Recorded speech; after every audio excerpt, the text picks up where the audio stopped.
Hello everyone, welcome to Assam Competitive Exam and Gyandip. So, আজিৰ এতিয়া টপিকটো হৈছে আমাৰ ADRE past year question paper কিছুমান question আমি এতিয়া solve কৰিম 2024 I suppose হয় 2024 ADRE past year questions basically comprehension questions okay আমি কিছুমান comprehension questions এতিয়া solve কৰিম from 2024 ADRE question paper okay so let's begin. Read the following passage and answer the question that follows. Okay, itu passage hoy aru yare related kisuman questions ase, so we will be solving that. Ami hebur solve korim. So ebar passage to moi upore pori jam. I mean skimming kori jam. Tumi English skimming boli ko upore pori joa. So ebar boi to pori jam, and then we will solve the questions.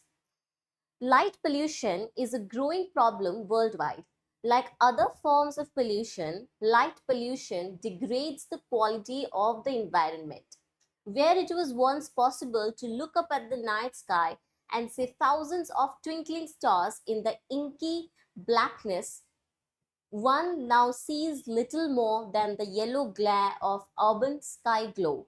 When we lose the ability to connect visually with the vastness of the universe by looking up at the night sky, we lose our connection with something profoundly important to the human spirit, our sense of wonder.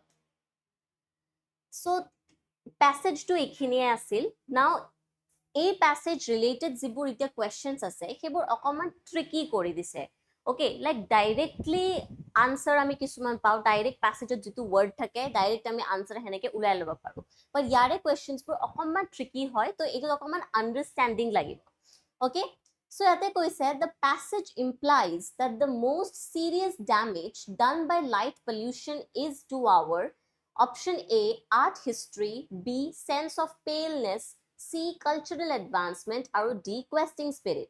Question to সুধিছে যে passage to এইটো বুজোৱা গৈছে passage to through দি যে most serious damage light pollution এটা যে চিটিত যে এনি টাইম লাইট জ্বলি থাকে সেইটো কাৰণে লাইট পলিউশন হয় সো লাইট পলিউশনে যেটো আমাক সবতকে সিৰিয়াস আমাক মানে ক্ষতি কৰিছে সেই ক্ষতিটো কি হয় অপশন আছে art history B sense of paleness C cultural advancement আৰু ডি কোয়েস্টিং স্পিৰিট এটা প্যাসেজ টুলে আমি যদি যাও আমি যদি প্যাসেজটো আৰু এবাৰ চাও পৰে ইয়াতে বা আমি যদি পঢ়ি চাও ইয়াতে আৰ্ট হিস্ট্ৰি ৰিলেটেড একো কথা কোৱা হোৱা নাই ওকে হিস্ট্ৰি আৰ্ট ক্ৰাফট এইবোৰ ৰিলেটেড ইয়াতে একো কথা কোৱা নাই ইয়াতে simple light pollution environment quality of environment then ability to connect visually connection with something profoundly there is a human spirit sense of wonder এই সবৰ কথা কোৱা গৈছে ওকে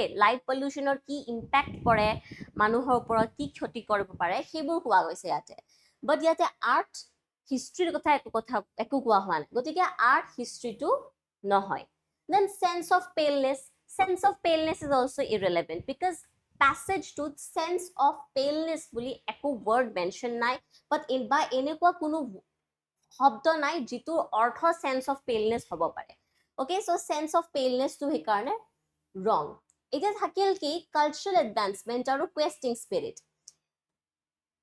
ইয়াতে এইটো যেটো passage to দামা কি কোৱা গৈছে যে where it was once possible আগতে যেতিয়া আমি আকাশলৈ চালে আমি তৰা দেখা পাইছিলো এতিয়া আমি just inky blackness আমি just black sky দেখা পাও তাতে আমি তৰা সৰা দেখিবলৈ আমি নাপাও so হেইটোৰ কাৰণে কি হয় we lose the ability to connect visually with the vastness of the universe আমাৰ ব্ৰহ্মাণ্ডখন okay universe I guess ব্ৰহ্মাণ্ড বুলি কয় okay so আমাৰ universe খন কিমান ডাঙৰ বা beyond earth আৰু কি আছে সেই বস্তুবোৰ আমি তেতিয়াহে জানিব বিচাৰো যেতিয়া আমি বস্তুবোৰ আমি দেখো right but এতিয়া light pollutionৰ কাৰণে আমি দেখা নাপাও যেহেতু আমি সেই ফিলিংটোৰ লগত যে কিউৰিওসিটি যেটো আমাৰ জানা যেটো আগ্ৰহ যে ইয়াৰে পিছত বাৰু কি আছে এটোৰ বাহিৰত বাৰু কি আছে সো সেই বস্তুটো আমাৰ লাইক নোহোৱা হৈ গৈছে ৰাইট again ইয়াতে কালচাৰাল এডভান্সমেন্টৰ কথা একো কোৱা হোৱা নাই গতিকে কালচাৰাল এডভান্সমেন্টটো নহয় লাষ্ট কি ৰৈ গল কোয়েস্টিং স্পিৰিট মানে কি বুজায় here you see when we lose the ability to connect visually, আমি যেটা visually মানে চকু দি দেখি কিনে ওকে কানেক্ট কৰা, তো যেতিয়া আমি চকু দি নেদেখ মানে visually কানেক্ট কৰিব নোৱাৰো যে ইউনিভাৰ্সখন কিমান ডাঙৰ হয়, by looking up at the night sky, ৰাতিৰ আকাশখন চাই কিনে, তেতিয়া কি হয়, we lose our connection with something profoundly important মানে বহুত important, okay, very important. So etu profoundly ko we lose our connection with something profoundly important, aru hetu hol human spirit, our sense of wonder mane hol ami je question koru, like ami bhabu no je yar pisot ba ki ase, I wonder what is after this, etur pisot ki hobo, ami bhabu no kenekwa hobo ki hobo, okay, সেই যেটো আমাৰ কিউৰিঅসিটি, আমাৰ যেটো জানিবলৈ যেটো ইচ্ছা, সেই ইচ্ছাটো আমাৰ নোহোৱা হৈ যায়, okay, সেই মানে question কৰা আমাৰ সেই এবিলিটিটো নোহোৱা হৈ যায়, সেই স্পিৰিটটো নোহোৱা হৈ যায়, সেইটোকে আমি কওঁ questing spirit, questing as in questioning, okay, কিবা এটা বস্তু জানিবলৈ বিচাৰি যোৱা, সেই স্পিৰিটটো questing spirit. So this is the correct answer, okay. So as I said, questions অকমান tricky কৰি দিব পাৰে, so sentence to passage to অলপমান পঢ়ি অলপমান বুজি ল'ব লাগিব, and then we will find the answer, okay. Also আমি যদি eliminate কৰিব পাৰো, তেতিয়াও আমি আমাৰ answerটো উলাই ল'ব পাৰো. Next, everyone admired dash his courage, option A at, B off, C for, and D no word required. Now I will say admired, a admired word to logot basically eta determiner use হয়, preposition eta use হয়, hetu hol for, okay. So at aru off to nohoye, admired logot ami mostly for e likho, okay, we use for. Everyone admired dash his courage, but eta sentence to ki ase, everyone admired dash his courage, jodi thakil hoy everyone admired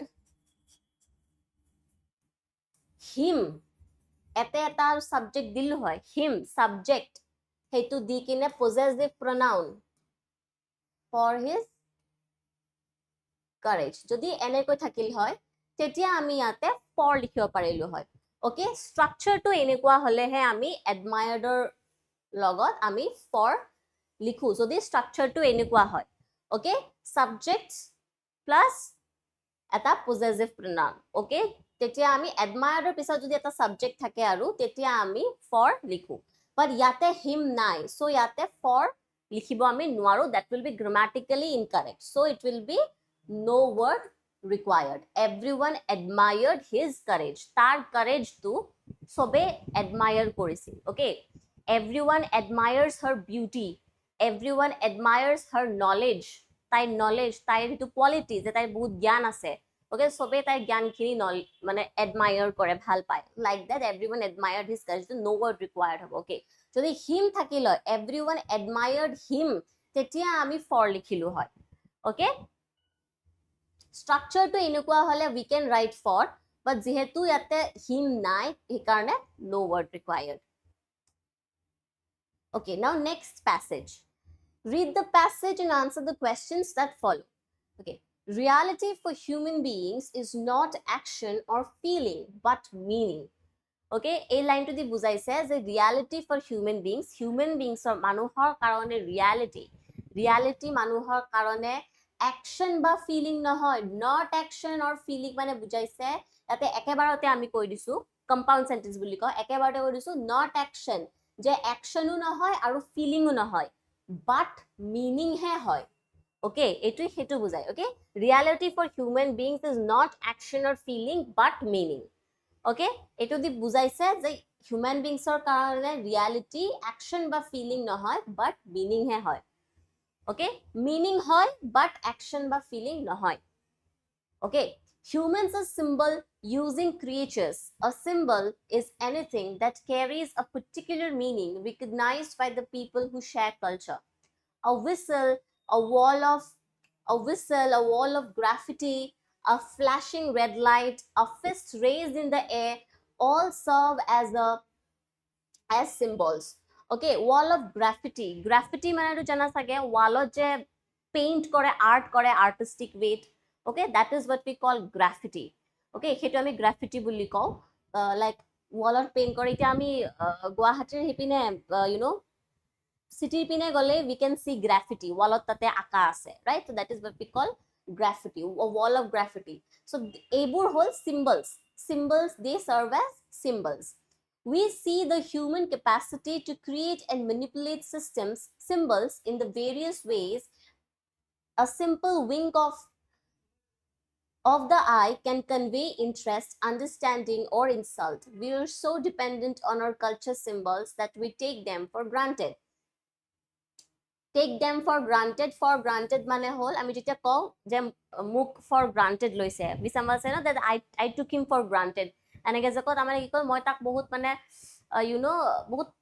বহুত পাতলকে ললো যে আছে মোৰ এইটো বস্তু, but I didn't pay attention. Okay, so মই মানে বহুত পাতলকে ললো, I took him lightly, এনেকে যে কওঁ এই হেতু took him for granted. Okay, so we take them for granted. Often, however, we gain a heightened sense of the importance of a symbol when someone uses it in an unconventional way.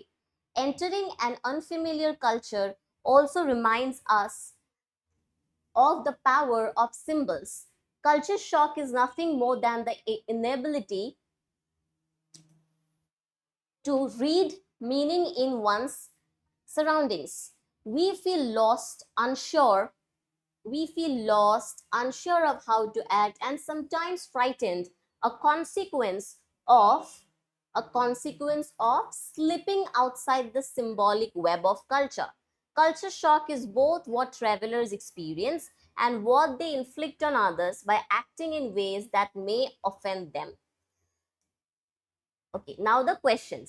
How is reality defined as in the passage? Hey, first line to the that reality for human beings is not action or feeling but meaning.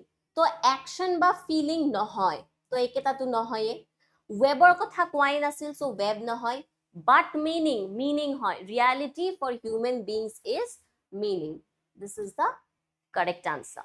Okay, next question. In the context of the passage, which of the following does not serve as a symbol? Context of the passage mane passage to mote kun keita symbol nohoy, symbol hisabe serve nokore. Options is a whistle, graffiti, flashing red light, culture shock. So back in the passage এইটোত আমি যেতিয়া পঢ়িছিলো symbols কথা, all service symbols মানে হল যে একেটা symbol হিসাবে মানে ইউজ ব্যৱহাৰ কৰা হয়। তো কোন কেটা সিম্বল হিচাপে ব্যৱহাৰ কৰা হয়? whistle, a wall of graffiti, and flashing red light.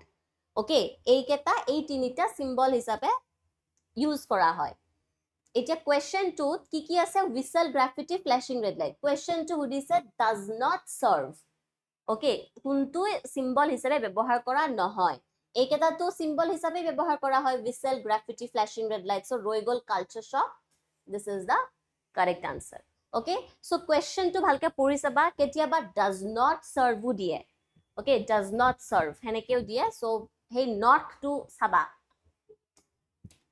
Next, in the context of the topic of the passage, when do we feel lost or frightened?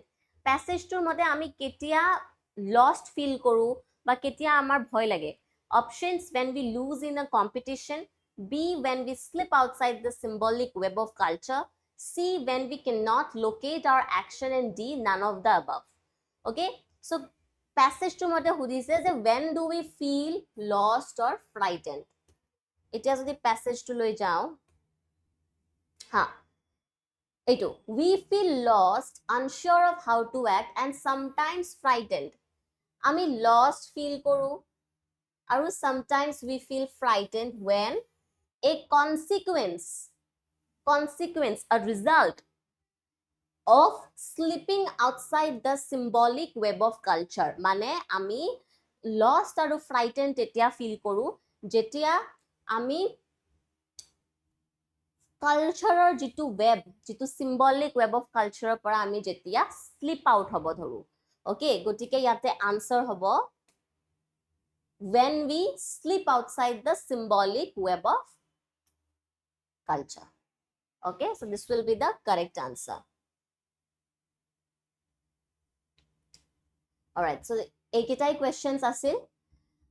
So I hope you guys understand, and as I said যে কিছুমান comprehensionত like direct answers থাকে যেনেকৈ কি এইটোত direct answers পাইছা, but first comprehensionটোত like এনেকৈ আছিল, ক'ত গ'ল, here এইটো questionত বেলেগকে দিছে শব্দটো, okay, questing spirit বুলি দিছে, so that is why passage to ভালকে পঢ়ি এইটোত বুজিব লাগিব, so comprehensions differ, so সেইকাৰণে কিছুমান comprehension ভালকৈ পঢ়ি কিনে বুজিব লাগিব, and again practice, and কিছুমান directly থাকে, so সেইবোৰটো easy হয়. So this is it for today's session. Thank you, have a good day.